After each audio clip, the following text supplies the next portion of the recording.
morning. Good morning, good morning. Welcome. Really excited for today's episode. I'm always excited. I realize I always start off with, I'm so excited about today, but it's because I am. And I've got a phenomenal lineup of guests and segment hosts and everybody today. So really blessed to be able to bring you the show this morning. And I see early on we've got a few people saying hi.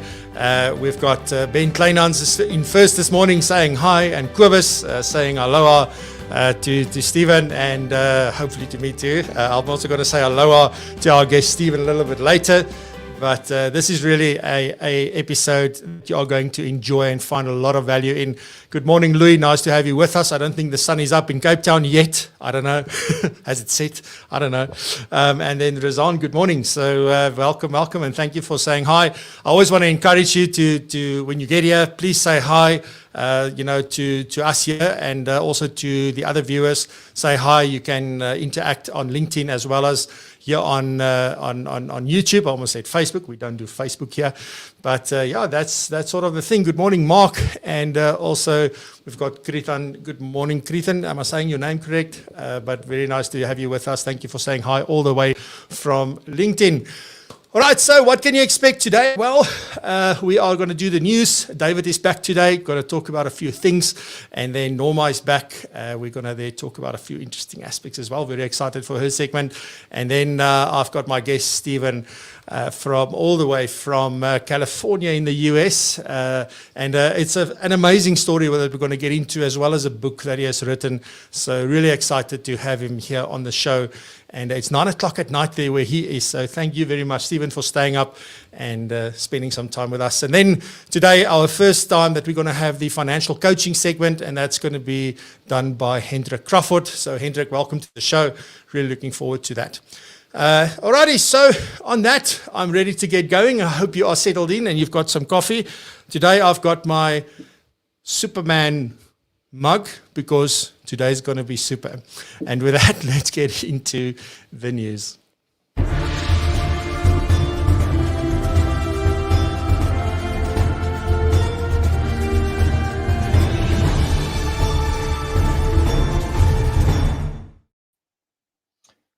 Good morning, everyone, on this fine Friday morning.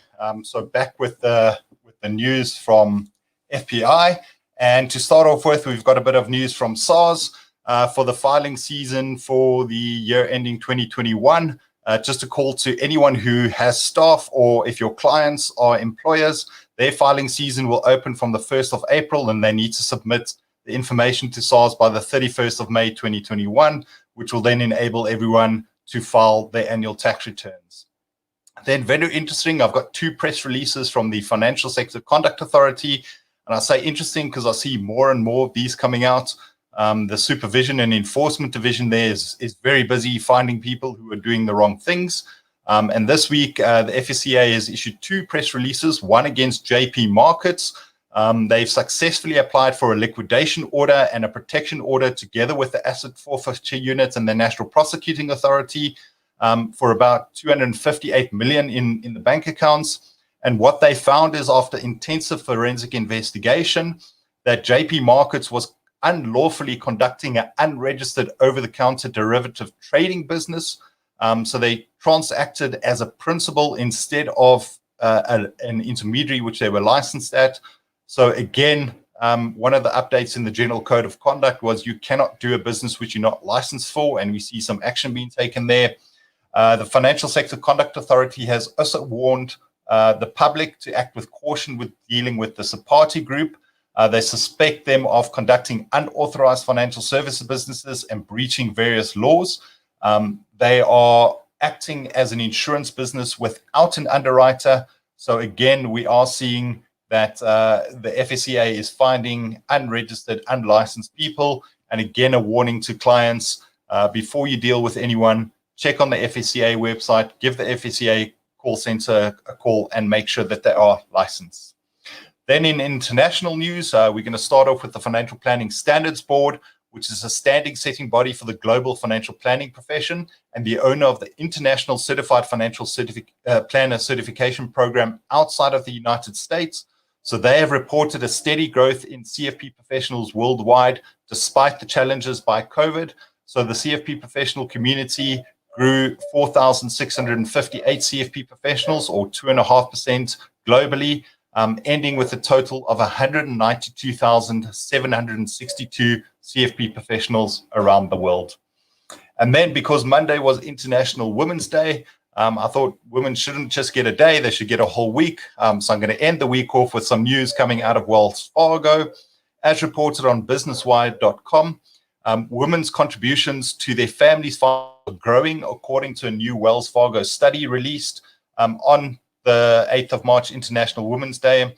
And just a snippet out of that study that is applicable to financial advisors. I think the whole study is, but this one just caught my eye. So despite the increased barriers cited by younger women, most are open and eager to learn and grow.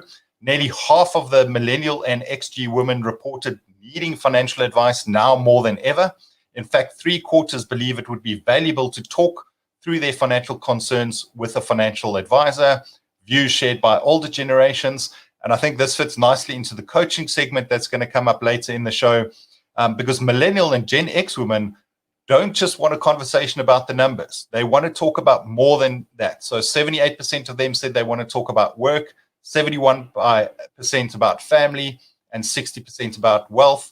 A sentiment not as highly ranked amongst the older generations, but we are finding the younger generations and clients wanting to talk more about the numbers. And that's where the financial coaching segment is going to work nicely into that. So Francois, thank you again, and back to you in the studio. Awesome. Thank you very much, David. Again, well done. I really enjoy these news segments because they are punchy. It is the highlight. I don't have to read through all those FSCA notifications that are coming through and all of that. So thank you very much. I think it's extremely valuable for everybody. And do you have any figures on how the CFP numbers, what's happened to that in South Africa over the last year, or when will we know that? Yeah, so over the last year, it's kept steady.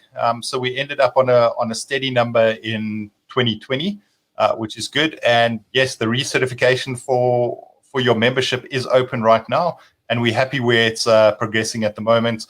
But just to call out to any members who have not yet done the renewal, to please do so on the 31st, by the 31st of March, because we do have some exciting things coming. We're actually moving systems and we're improving the whole user experience. So we are encouraging people to renew as early as possible. So thanks for that shout out too. Awesome. Yeah, I just wanted to ask, I saw Lelani shared a post yesterday about the new system, and that, there's going to be a period of time where there's going to be an interim system almost, and then it'll be launched. So really excited for that. I think it's long overdue. So really excited to see what comes from that. So thank you, David. Welcome. Thank you, Ron. Cool stuff. Have a fantastic weekend. Alrighty, good. Then the next one, we're on to Norma for some personal development.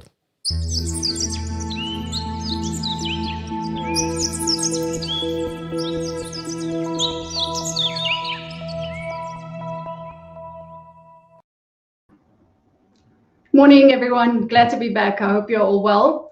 We're talking about asking great questions today. So our brain is really the searchable database that links our emotions and experiences and memories to form the answers to the questions we ask it.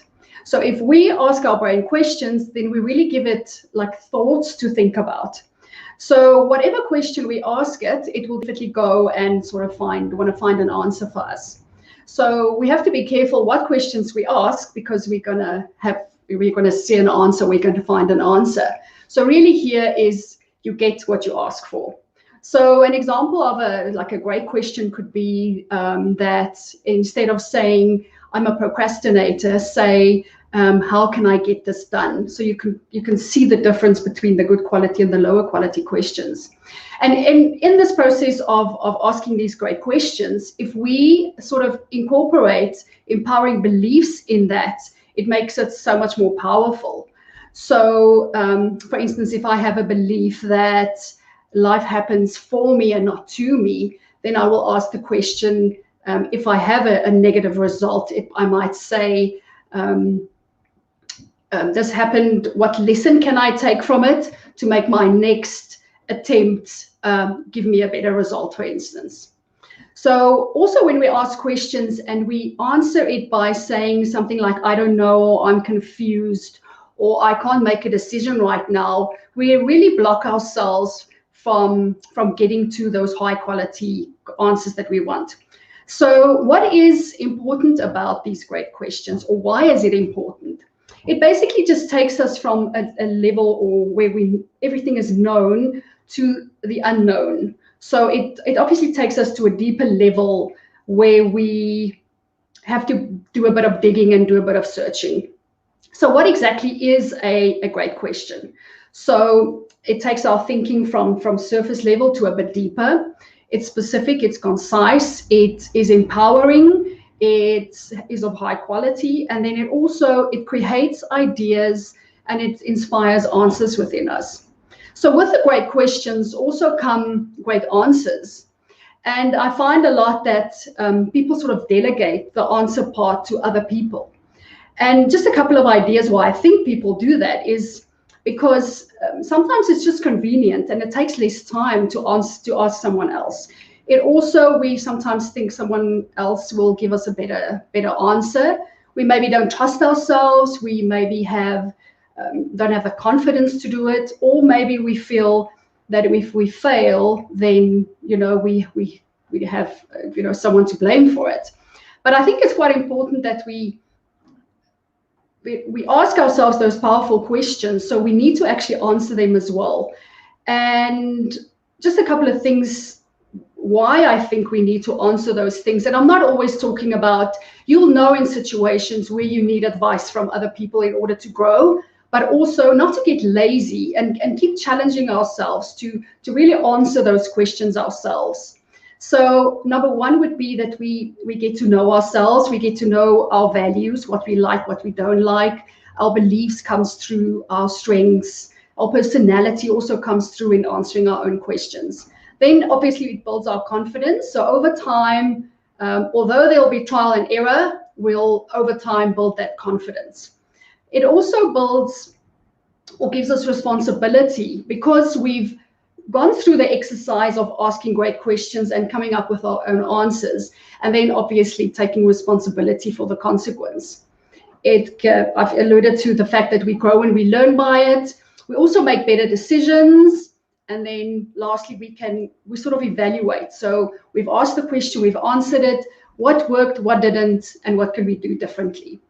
So just things to keep in mind in this pursuit of asking great questions is to always be aware of our thinking. And our thinking always comes back to the thinking, because if we have results that is not favorable, we have to go and see what we're thinking. We also then ask, why am I choosing to think this? So if it just reminds us that if we have these negative thoughts, we know by now that we can't blame the circumstances, how we feel, but we need to go back to the thoughts, and the thoughts create how we feel. And then then just go find in your body, how does this thought make me feel? And if it's an empowering thought, it's obviously got to make us feel great. But if it isn't, then we need to go look at exactly why, the thought that creates how we're feeling. So I hope it's helpful, and yeah, so this is quite an important, I think, part of our business to ask ourselves the questions, and also more important is to answer them as well. So have a good weekend and go ask great questions. Brilliant. Thank you, Norma. Really appreciate it. Hope you have a fantastic weekend. That's important, that last part, saying, you got to ask questions. You got to ask good questions to yourself. But you then also need to answer those questions, because otherwise we just walk around wondering what is happening, and then we really need to go look for those answers. So thank you. I think it's really, really apt for also where we are. We're now 3 months almost into this year.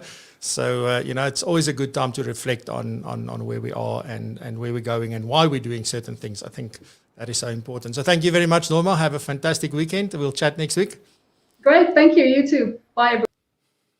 All right. So, I'm very excited now because we're going to get into the the featured guest section of the show. So it's going to be a great conversation with Stephen Kagawa, and really excited just to get into his story and then also the book that he wrote. It really was amazing. I really loved reading the book. It's so easy to read, it's easy to follow, and it's so I don't know, there's so many things that resonated with me, and I'm really glad that we could have him on the show. I know that he reached out to Kobus when he was launching his book, and then Kobus said, well, he sort of connected him to me as well. So thank you, Kobus, also for making this happen.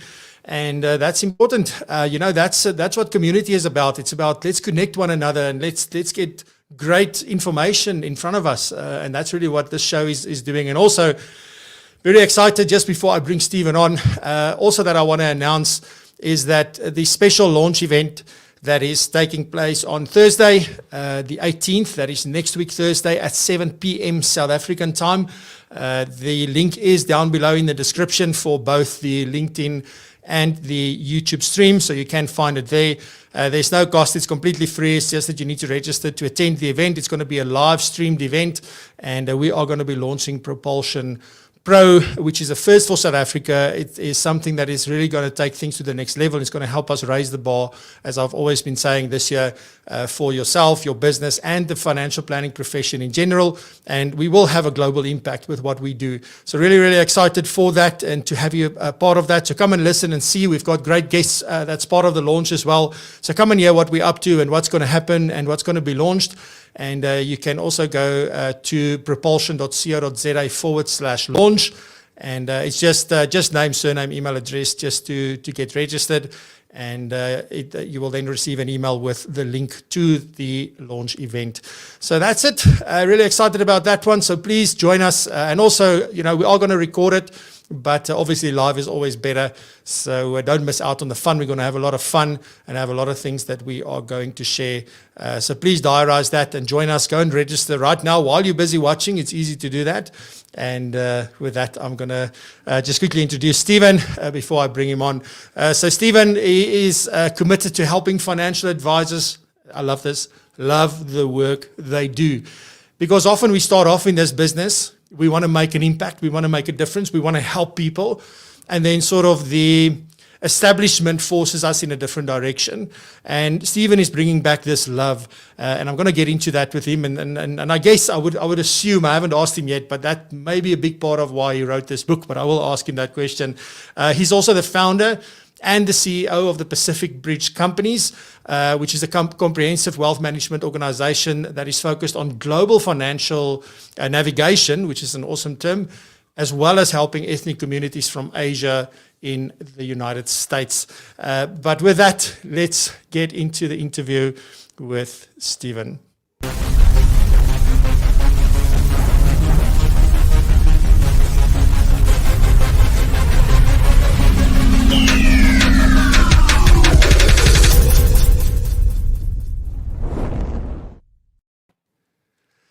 Aloha, Stephen. Aloha, Francois. Very nice to have you with us this morning here and in the evening where you are. Thank you very much for joining us. Great to be here. Awesome. Stephen, say again? Hello to my friend Kobus too. So yeah, absolutely. Yeah, he's one of those guys that just walks the talk, eh? Yeah. So it's really amazing. So thanks to Kobus. All right, so Stephen, I love for my guests to introduce themselves and tell us a little bit about themselves. So let's kick off with that. Who's Stephen, and where did the journey start? Yeah, well, it started actually before I was born. I didn't realize it until after I sort of screwed up my entire life, or kind of spit in the face of my family history, the legacy it represents, and all of you here who represents the financial planning industry. That's really how where I got started and how this whole journey starts.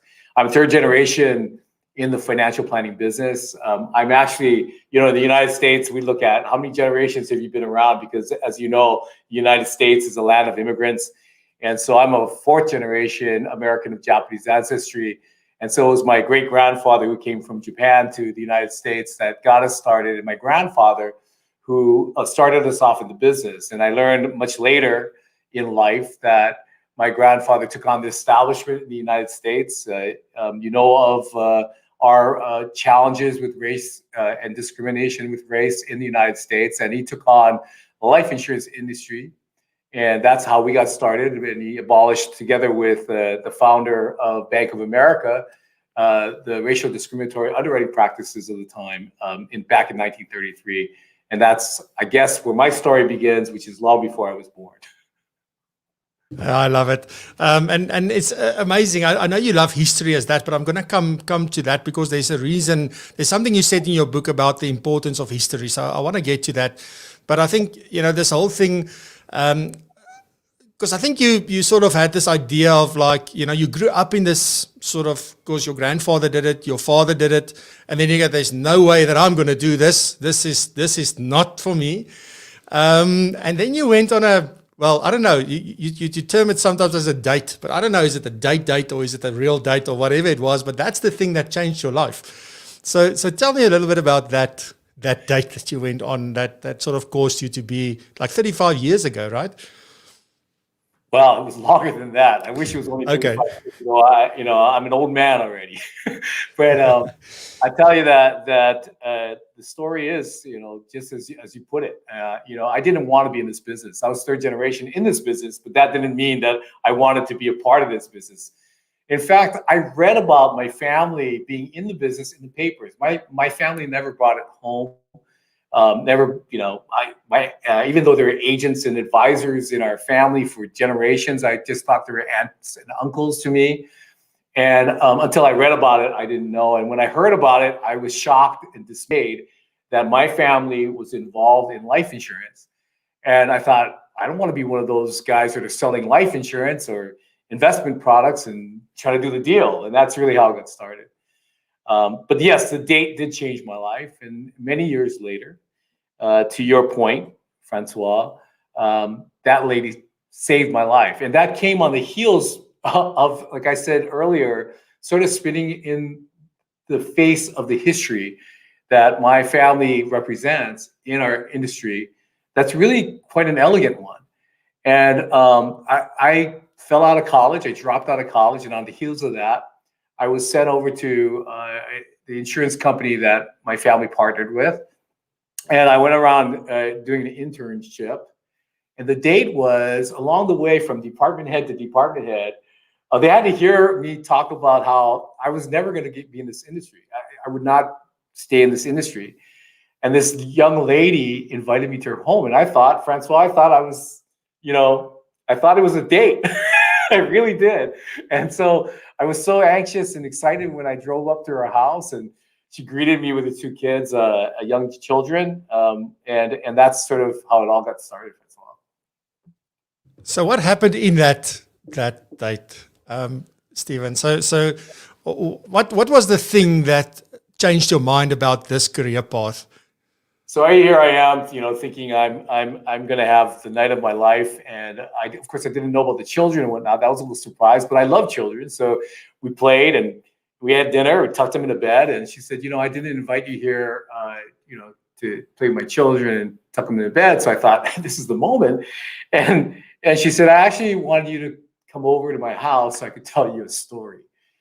And I looked towards my left, and I saw a shrine, basically, of this handsome man, this hulk of a gentleman. And obviously her husband, as she got started, she said, Stephen, my husband and I own the business in the garment district. And one day, a couple of guys came to our store, went to my husband, and asked him for money in return for protection. And my husband, being a proud and tough man, refused. And so they shot him dead. Now imagine, I just played with these kids. I just had the time of my life with them. This wonderful woman that I'm talking to, and all these things are racing through my mind. And I guess tears started to come down my face as I was thinking about what a horrible situation. And she said, no, Stephen, that's not the story. The story is, a couple months before that time, a couple of insurance guys knocked on our door and tried to sell us life insurance. And she said, after all was said and done there, it was discussed, I turned to my husband, I said, you're not actually thinking of buying that life insurance now, are you? And And she said, we have a great family. We're in great health. Our business is doing well. We have a house. Why would we want to spend our money on something that we have to die to benefit from when all is going well? We got many better things to do with our money than that. And so, every night they started to argue about it. The husband said, saying, I think there might be some value in doing this. And she said every night for 2 weeks it went on until one day it went silent, and she thought the discussion was over until one morning her husband said, Kathy, you don't have to do any of this, but I'm going to buy some of that life insurance because I can't imagine what kind of father or husband I'd be if tomorrow never came for me and I didn't do the things that I needed to do to take care of my family. And she said, after he passed, she said that life insurance came and saved my life. She said, I didn't even have to worry about the bills that came in. I just paid them. I didn't think about the business. It was fine. My employees were happy. They were cared for. I didn't have to worry about what I was going to do tomorrow. Did I need a job? Did I need to send my kids somewhere? What was I going to do next? It gave me time to grieve. It saved my life. It gave me time to think about my life going forward as well. And she kept saying how it saved my life. And then she turned to me and said, Stephen, your family represents the heroes in my life. And you who question the products and services, who obviously has an issue with this industry, you need to stay in this business to protect people like me. And I felt this small. So suddenly that date became the date of my life, Francois. And I ran out of there. I felt like an idiot. I was dismissing and disrespecting my family, generations of my family for that matter, in confronting life's realities and doing a great job with it with a tool that, maybe wasn't being sold correctly all the time, but certainly had its place. And so, I immediately changed my stance. And ever since that day, have been focused on delivering better to this dynamic, delivering better so that people like myself don't feel the way I feel, that advisors can feel very happy and proud of what they do, that people who seek that advice get the advice that they seek. And that's really a part of the reason why I wrote the book. Yeah, it's amazing. And it's how old were you at the time when that happened? Well, it was a long time ago. When I was fortunate, right out of school, so I was 23 years old, and the first 22 years of my life, you could just throw it out the door. Didn't exist. Didn't happen. Hold up. And I had on my shoulders, you can imagine, right? And that I've never been able to fill. And so this moment right here, being with all of you today, gives me a chance to fill a little bit of that. So thanks for allowing me to share. No, it's amazing. And thank you for sharing this, because I don't think there's anything that your grandfather, your father, your friends, nobody could say to change your mind. It was when you actually experienced and saw what this did for other people. And that's the power. And I think it's amazing to say, well, so many years later, you're on a mission, because I can clearly see you are on a mission and you're making no secret about it. So with that, Stephen, let's get into the book, which is a really aptly, I really love the name. You call it Aloha Financial Advising, doing good to do better for your clients and yourself. Because that's often the thing, we often focus so much on clients that we don't even consider ourselves. And I know there's been quite a lot of writing about this in the media here in South Africa recently around that. Like, how do you look after yourself, your business, your interest? So where did the name come from? Aloha Financial Advising. It is awesome, because you live in California. You don't live in Hawaii. So where does the name come from? Yeah, that's great. I do live in California today, and it's primarily because of what I'm doing right now in the global financial navigation space. Los Angeles is just a better place to be, rather than in the middle of the Pacific Ocean in Hawaii. Aloha is a Hawaiian word, and it means love. And but aloha means a lot of other things too, and it's the spirit of aloha that I wanted to convey, because it comes from love, and it's not love just love for others or love for the industry, but it's also love for yourself. And I also within the book wanted to share where that love comes, and that comes from, and where the spirit comes of my practices, which is really from my core values, the things that I embrace personally and do best to live by.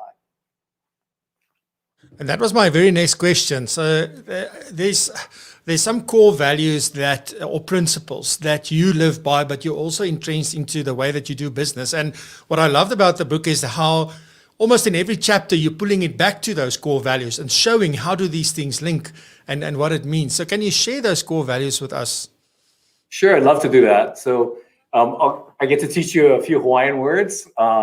I'm always impressed with how many languages you all speak. I struggle just with that one language called English. So bear with me. I do not speak Hawaiian.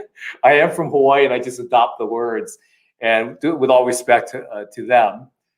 The first, there's 5 words that I use, and one is aloha. Aloha, you heard, is love.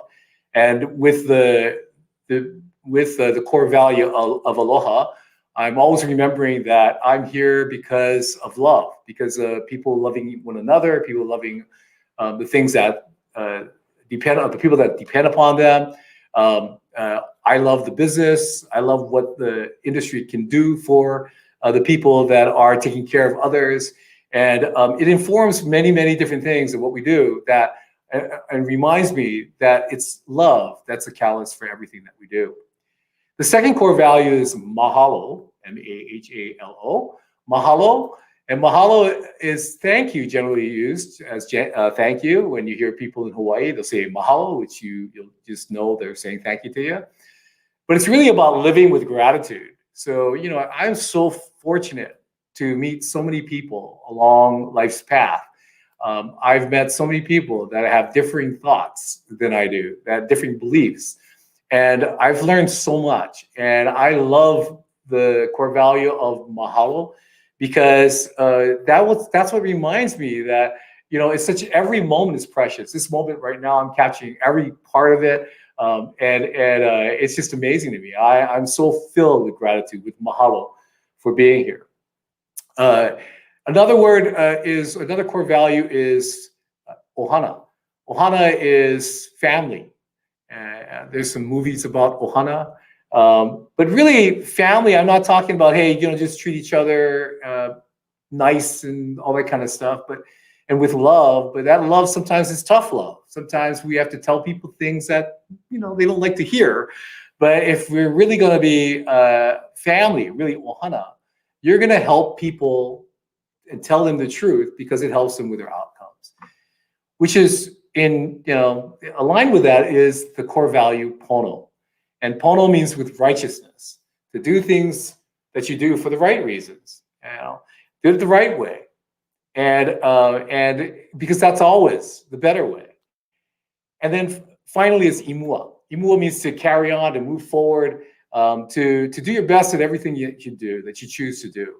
And it helps us be better as advisors, better as people, better in every way. And so these 5 core values that are really my personal values that really changed the trajectory of my business when I embedded them into my business. And I have a number of companies. We have almost a dozen of them that are involved in this collaborative effort to bring our platform to the world. And as we do so, these core values are really what we stand by to inform our decisions. Yeah. And we definitely all know Hana thanks to Lilo and Stitch. Yes. And we even, like, my daughter was going to go over to America to go and au pair there last year before the whole lockdown and everything happened.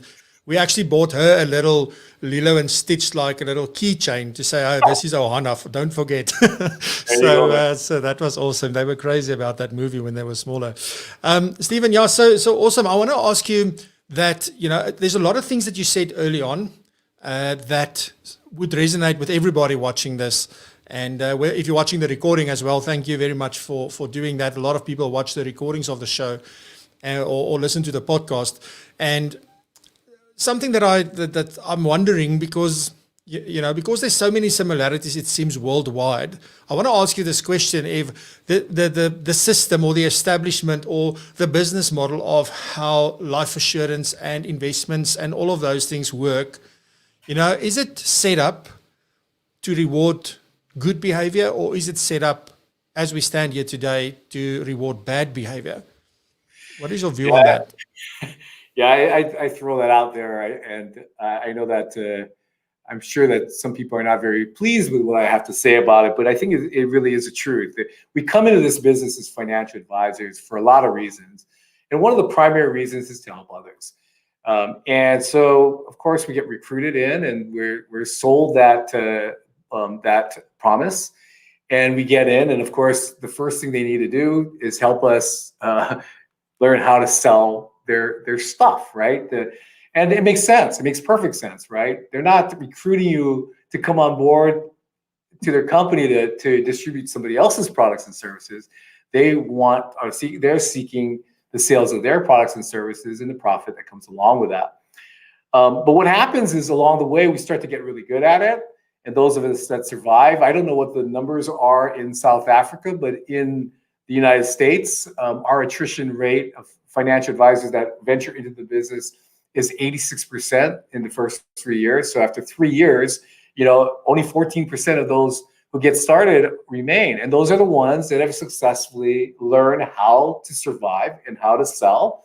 And we're rewarded. And as we're incentivized, right, we hone our skills and become even better at selling certain products and services. And that's whether or not it's really the priority item that should be in our clients' portfolios.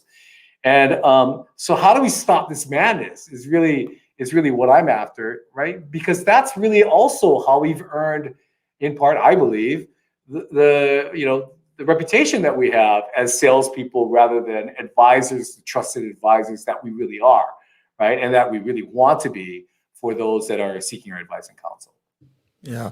My follow-up question to that is it then possible for any advisor to, even though this is the big system in which we all work, to build your own system that will ensure that you reward good behavior? Is it even possible to do something like that? Yes, and I think it starts with your core values, right? If you live to your core values, if those core values are being fulfilled, that's going to bring you happiness already. And I would say that if I was really examining my core values in the early years of my development, when I was really becoming a great salesman, I would have caught myself and called myself out, and I did along the way. It just wasn't as regular as I like to think. I look at it today, and because I really didn't have a form of criticism except for the initial start, which is I didn't want to come in this business. Right? Why didn't I want to come to this? You don't really figure that out, even though it's right in your face, right? And then you're taught it, and then you're incentivized by it. So I think it's really, but there are definitely ways to get around that, and that's what the book is about, right? How do we do that? How have I changed the way I approach my consultations? How do I do what's my consultative process like today? What is my discovery like today? What is my fact finding like today? How do I address the issues at hand? And how do I keep myself and my biases out of the way? And that's really the key point, is we just have these biases. I'll come to South Africa and visit all of you. I know I'm going to look through my true blue American eyes. Okay, no, I don't have blue eyes, but I'm going to look for my American, and I'm going to judge. And I don't even mean to. It just automatically, I'm going to compare the things that you do with the things that I do, and we do that naturally, and it just compounds. Yeah, it's interesting, and again, it sounds like, we could have this conversation here in South Africa at a coffee shop, or at a conference, it would be like, there's so many similarities, and I think this is the one thing that we're starting to realize. And specifically thanks to all the lockdowns and the pandemic and all these things, because we've started collaborating. I have met people this last 12 months that have changed my life. They've changed the trajectory of my business. They have changed like a lot of things that we did. And it would never have happened if we didn't start collaborating. And I know you're also huge on collaboration. I think there's a paragraph in the book where you say that, you can do it alone, absolutely. But you personally prefer collaboration. Yes, and in a large way. And we just listened to Norma, and we're going to hear some financial coaches and whatnot. And, these people are so much smarter than me in so many ways. I just know that I can't be all things to all people, and I want to be. And people need me to be as much as the financial world and represent that as I can. So how can I do that? If I got to memorize everything, if I got to know everything, if I got to know all the differences between the products and whatnot, there's millions of products out there, and there's millions of ways we can shape and reshape that product, right? Or those products. And so these are, key things that we've got to do along the way. Yeah, I love it. Then just maybe quickly, I want to touch on, from your perspective, what are clients expecting from financial advisors today? You've been in this business and you've seen things change, sometimes sometimes not for the better, and luckily sometimes we do. I think we've progressed a long way. It doesn't matter where in the world you are. If you look at how things were done 30 years ago versus how it's done today, there's been a lot of progress made. But from your perspective and seeing, dealing with clients in the way that you do, what do you see clients are expecting from financial advisors? Yeah, so I think that on one hand, we still have that stigma that we're still fighting off, and that is that we're going to sell them something. I think a lot of times how a person looks at you is dependent upon how you're referred in to the situation. I think that what I'd like to hope that people are expecting out of us is a focus on them, is not talking about what we do necessarily and how we do it to ad nauseum and all the products and services and all the things that we've got behind us. But we're listening to what's important to them about what happens in life. What is life fulfilled to them as it relates to how they build their wealth and why they build their wealth, why they preserve it, and who they pass it on to, when they pass it on to the people that they do, and when they do so. And so I think all those things are things that people should be expecting advisors to worry about before trying to get into product sales and returns and those kinds of things. Although, of course, today, because of this expectation of information, you got to have that readily available. So I'm not discounting all of the importance of the reports and information that comes in behind strategies. But how do you know what strategy you're gonna call on, and which strategy is the proper one to call on, if in fact you don't know what their situation really is, and more importantly, how they see life fulfilled, because that is uniquely theirs. And so until we know that, I think that we're not doing our jobs, and we can't really go, and we shouldn't be going and throwing all our stuff at them. And if we do that and we align that better, then we end up helping everybody, and that's really the coolest part of the whole thing, is that there is a symbiotic relationship between doing good and doing well. And the more I'm focused on them, and the more I can get that feeling conveyed, Norma was actually sharing that. It's not just about how you ask the questions, or would ask you, answering the question as well, and sort of shaping it to ensure that it is of that person that's in front of them and relevant to them. So I think that that's really a key point. And the more that we do that, the better we do that, the better we position ourselves for that, and people understand, appreciate, they can engage, and they'll engage with you forever. And I think that's the greatest part of it all. Yeah. Then maybe a touch on point from, if the book is called Aloha Financial Advising, what is an Aloha financial advisor then? Like what boxes do you need to tick boxes, or, how would one recognize an Aloha financial advisor, I guess, is the question. Yeah, so I think that's a great question. I should be able to answer that right away, shouldn't I? And I think an Aloha financial advisor realizes the only person in the room that's important is the one that's sitting in front of you. And I think that's really where it starts. And everything that we do as advisors is about love. And love in that person's life, love for that person's life, at least for that moment. To be intensely focused and attached to this person, to see life as they see it, the way they want to, the way they want to enjoy it.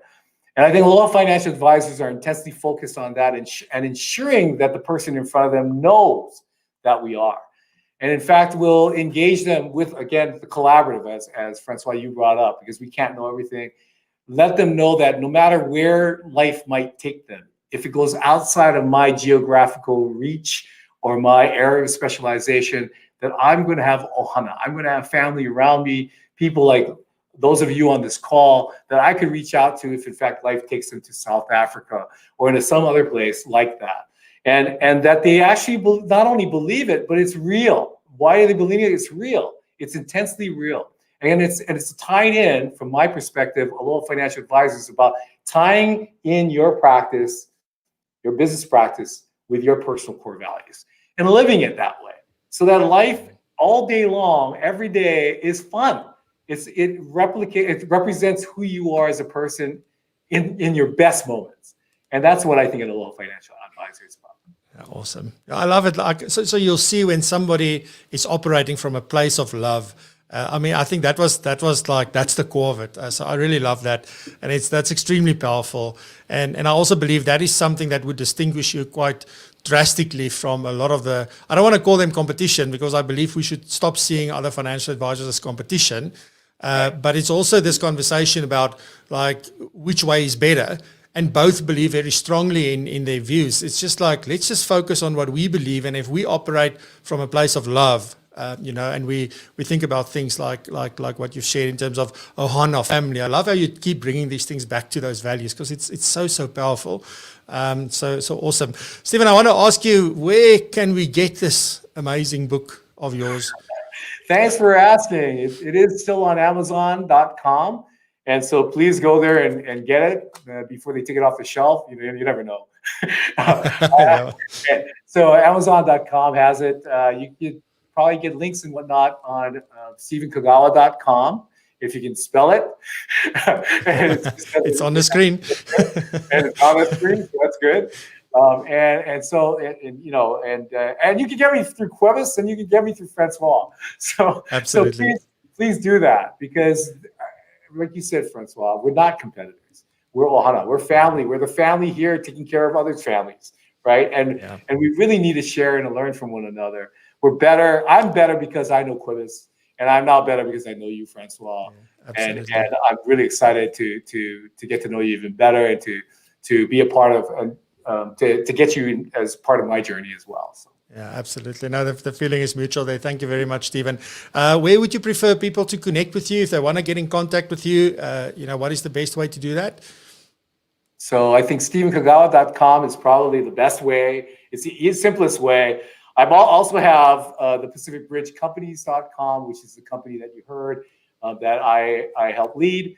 And certainly we'd love to invite you to Hawaii, which is where I come from, and of course California.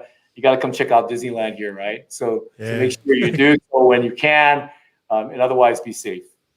Awesome stuff. Just from my side and on behalf of the community, Stephen, thank you very much for spending your evening with us. Thank you to your entire team that's been managing this behind the scenes.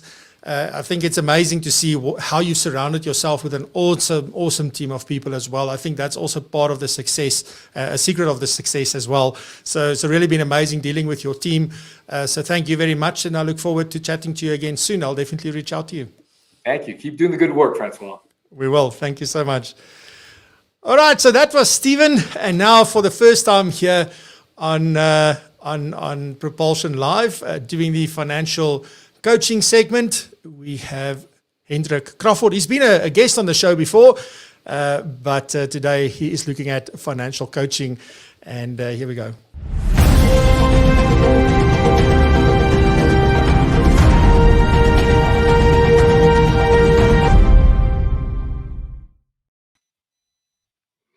Morning, everybody, and thanks, Francois. Wow, is all that I can say listening to Stephen.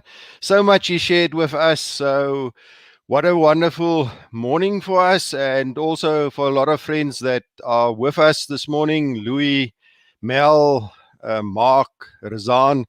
So yeah, over the next few sessions, which I'll come in, I want to talk about sustainable financial planning, because so much these days I talked about sustainable. So why not sustainable financial planning? So what do I mean by sustainable financial planning? I think it's important just to perhaps ask a few questions for ourselves around that. And I think firstly, to kick off, in my mind, it is to say, how do we help our clients achieve their goals and stay with their financial plans and goals that they wrote down, to live the life they want with the resources they've got available now and in the future? So by saying that, if we say sustainable financial planning is all about our clients' agenda and what they want to achieve now, live a life now and in the future, then it's important for us to reflect for a moment and just say, isn't our professionalism sometimes standing in our own way? Stephen talked about our own biases. Is it not so important for us to make our own judgments above what is really important for our clients? Because that, if we pressure our plans on our clients, then the client is already not buying into our financial plans. So if we give our clients the option to bring the agenda to us, we work with our clients' financial lives, and we first understand them and where they come from, then it's so much easier for us, because then we are just the guide for our client, the talking partner, the thinking partner, so that we can guide our clients towards enjoying the life now with the resources they've got, but also making provision for those dreams in the future so that they do not run out of money. So I think that's what I see as sustainable financial planning. So how do coaching then comes into this equation? I think we as financial advisors, we design with our clients, then using our clients' agenda and what is important for our clients, exploring that, we then design that financial plan for our clients. They go out of our offices, and then there's a few things that can happen. Firstly, markets can move, and that's something that can affect our clients. The second part is, which is most probably more probable, is life can happen. So some or other transition in a client's life happens, which will influence that perfect plan we just did for our clients. So as a financial coach, it's important firstly to understand those dreams that our clients have. And then secondly, it's important how our client is going to react on that financial plan if life happens. So how is our client going to react on those events? And that is their internal behavior, their personality, things that happened in their past. Their own biases will influence how they will react on that financial plan. But secondly, also important is how we are going to react as a financial advisor, because we've got our own biases. How are we going to put our own biases aside so that we can, in a neutral space, guide our clients to be accountable to their plans, but also readjust their plans so that they can do the best they can with the resources available to make sure that that plan stays sustainable and that they can achieve life now and live a life of meaning now as well as in the future. So as closing off, that's then my main idea for today. In the next session, we will explore what is those building blocks in terms of behavior we can listen to as financial advisors when engaging with our clients. So have a fantastic week and all of the best for your practices. Thanks, Francois. Thank you very much, Hendrik. That was amazing. There's a lot of value packed in there. And also, I think it links so nicely to what Stephen was talking about, and also even the things that Norma was talking about. So I love how these things come together. We don't even plan for that to happen. I just say, Hendrik, please can you do this 5-minute segment, and you can decide what you want to talk on, and just see how wonderful that works out. So Hendrik, thank you for your time and for everything. I look forward to having you back shortly. So have a fantastic weekend. Thanks, Francois. Thanks to everybody on the call. Cool. All right, so with that, let's do the wrap. And I've got some amazing things to share with you in that. So let's wrap it up.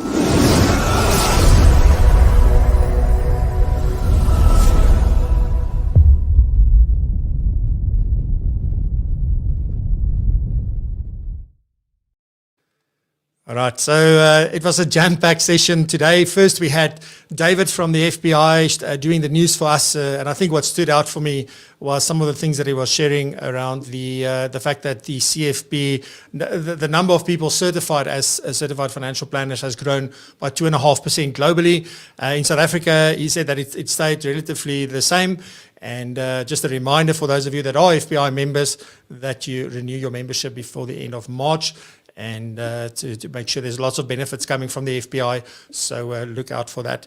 Then we had Norma talking about the questions we should be asking ourselves, and very importantly, answering those questions, which is really, I think, a very powerful tool to help us reflect on where we are, why we ended up where we are, even to challenge why we believe certain things, which is also things that Stephen then referred to in our guest interview, where we talked about his story, his journey, and then also his new book, Aloha Financial Advising. And what really stood out for me from that conversation was quite a number of things.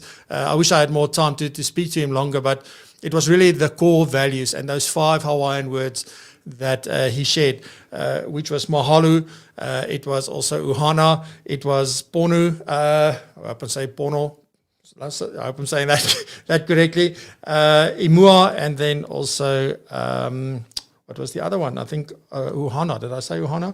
And aloha. So those are the core values that he shared with us. And again, I would really encourage you to go and get that book.